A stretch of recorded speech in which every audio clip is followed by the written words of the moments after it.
ये हैं पाकिस्तानी खुफिया एजेंसी आईएसआई की एजेंट मेजर सीमा, जो 8 जून 1996 को टूटी हुई बांध की चारपाई पर पैदा हुई। आप वहाँ पैदा हुई जहाँ सवाल नहीं पैदा होता था।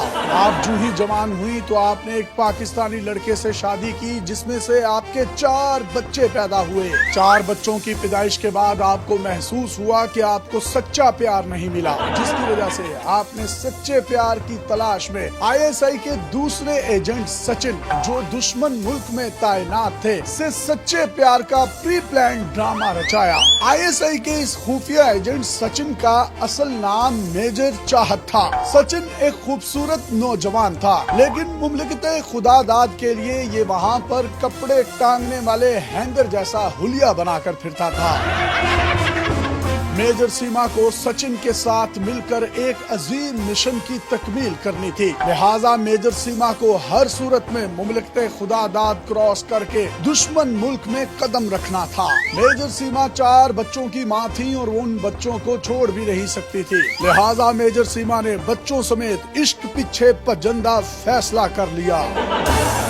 मेजर सीमा को पाकिस्तानी खुफिया एजेंसियों ने रात के अंधेरे में पीआईए की फ्लाइट पीके 420 से नेपाल के लिए रवाना कर दिया। मेजर सीमा के 4 बच्चे भी इस अजीम मिशन में उनके हमरा थे।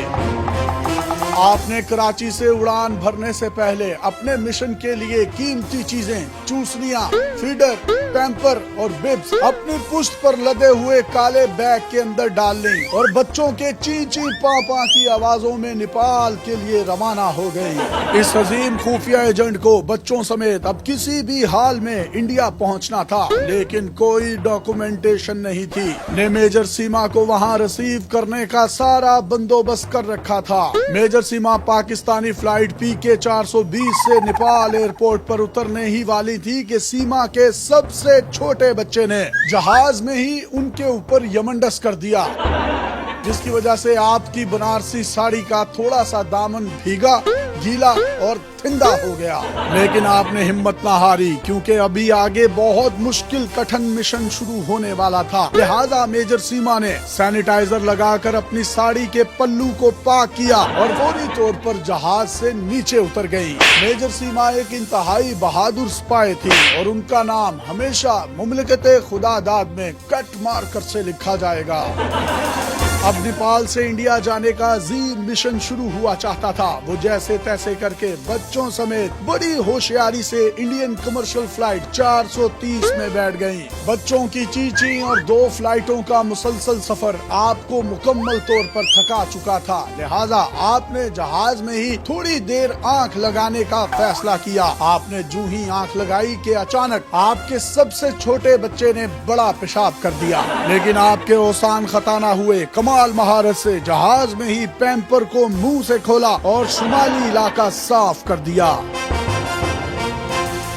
उधर मेजर सीमा जैसे ही एयरपोर्ट उतरी तो बगैर किसी डॉक्यूमेंटेशन और इंक्वायरी के मेजर सीमा अपने पिछले प्यार की 4 निशानियों समेत दुश्मन मुल्क भारत में पहुंच गई। आईएसआई के पहले से भेजे हुए इस खुफिया एजेंट मेजर चाहत उर्फ सचिन इंडियन एयरपोर्ट पर नेपाल से आने वाली फ्लाइट का इंतजार कर रहे थे। इंतजार करते करते उनका मुंह गली की नुक्कड़ जैसा हो चुका था। वो जो ही एयरपोर्ट पर एक दूसरे को मिले, गले लगाया और एक दूसरे के कान में पाकिस्तान जिंदाबाद और जरदारी खप्पे का नारा भी लगा दिया। अब धरती के इन दोनों बेटा बेटी का अजीम मिशन शुरू हुआ। आईएसआई की इस अजीम हीरोइन ने सिर्फ 6 माह में पूरी हिंदी मेजर चाहत उर्फ सचिन से फोन पर सीख ली थी, क्योंकि दोनों फोन पर ही बात किया करते थे। मेजर सीमा ने अजीम मकसद के लिए पिछले हस्बैंड से तलाक लेने और उसको छोड़ने का ड्रामा भी किया और कहा कि पिछला इकबाल का शाहीन कमजोर हो चुका है, लिहाजा उसे अपने 4 बच्चों समेत सचिन के साथ ही रहना है। और उसने सचिन से कामयाबी से शादी कर ली, जहां से इन पाकिस्तान के 2 अजीम लोगों का मिशन मुकम्मल तौर पर कामयाब हो गया। अब इन दोनों का अजीम मिशन शुरू हो चुका है। इस मिशन में न सिर्फ मेजर सीमा को गंदे पैंपर्स वाले बारूद की बदबू का सामना करना पड़ेगा, बल्कि मुमलकत खुदादाद के लिए फीडर और चूसनियां भी बार बार बदलना पड़ सकती हैं। कौम के इन गुमनाम और खुफिया एजेंटों को डेली पाकिस्तान का सलाम।